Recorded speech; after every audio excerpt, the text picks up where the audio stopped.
Hello everyone, welcome back to the channel. So if your Windows 11 PC is running slow, you are in the right video. In today's tutorial, I will show you exactly how to safely delete the cache files to free up the space and improve performance. So without further delay, let's get started. First of all, in order to clear the temporary files, you need to simply hover over in the bottom and click on this search icon. Over here, you need to search for disk cleanup, and once you click on the disk cleanup option, you will see this type of pop-up in front of you.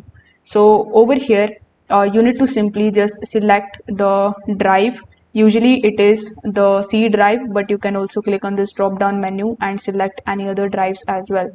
After clicking on OK, it is going to scan for the junk files like the temporary files, the thumbnails, or any kind of system cache.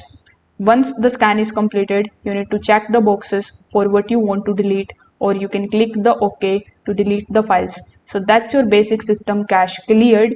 Now, in order to clear the Windows Store cache, you need to simply press Windows plus R on your keyboard. Then you will see this type of pop-up in front of you. Over here, you need to type this command, that is ws reset, and press enter.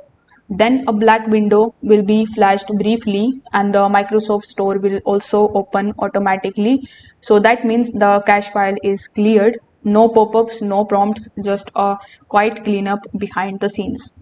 Now, in order to add more cleanup setups, you need to simply go to the settings of your device. In your settings, you need to hover over to the left hand section and click on systems. In your systems, you need to click on the storage option. Now wait for this to load over here.